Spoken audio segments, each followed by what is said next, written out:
Another aspect of preparing for adult learners, resources should be available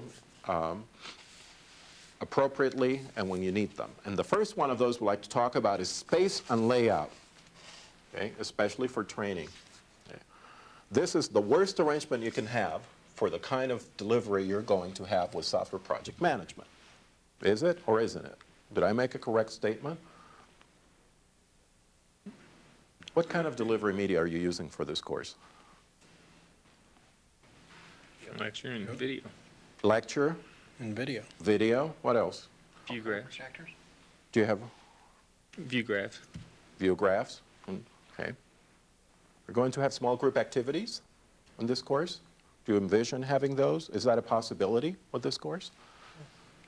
Hey, do you want this arrangement for that? Okay. So let's say that for the video part of the course and for the lecture part of the course, this arrangement is fine. When we get into other kinds of activities, this is a terrible arrangement, right? Can't have activity, group activity in this kind of setup. It's disruptive, physically. Can't really have people working, interacting appropriately with this kind of a setup. There's something else about space. Most people supposedly need about 6 square feet of space about them when they're working or when they're in a learning situation. That's supposed to be enough for most people. They like to have enough room to work, to write, to put your books.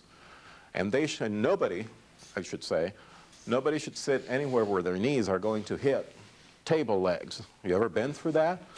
There are certain types of conferences that specialize in that kind of thing. They have the long tables with the cloth around them. You can always tell, because as soon as you sit down and you put your knee up, you're going to hit a leg. That shouldn't be the case either. It's disruptive. It kind of bothers you and you feel uncomfortable.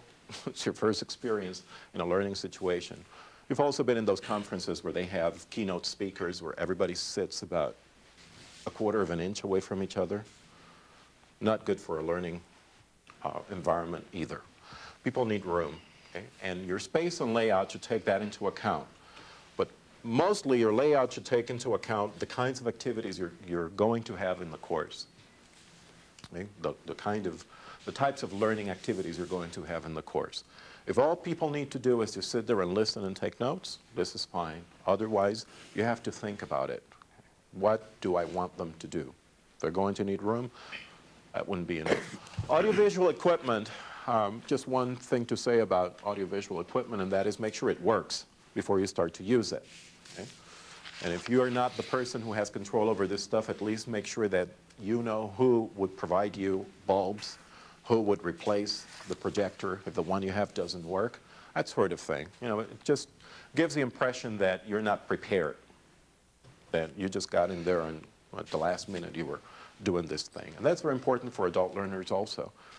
And we don't like to go someplace where we feel that people just got up that morning and said, oh, I think I'm going to do this afternoon, and just kind of stand around and fumble through things. Shows disrespect, lack of concern, lack of interest. And what does that do to our trust in that person? What's the image they convey? They don't care. They're just there. And so it's very difficult to develop commitment to learning something that the person who's there teaching this stuff to you or facilitating learning from you doesn't seem to be interested in either. Supplies and materials, this is the same basic idea, that they should be available when you need them. They should be in the immediate area when you need them, and they should be assembled with a checklist. There are checklists to this course, aren't there? Yeah, so you know what materials you need and when you're going to need them.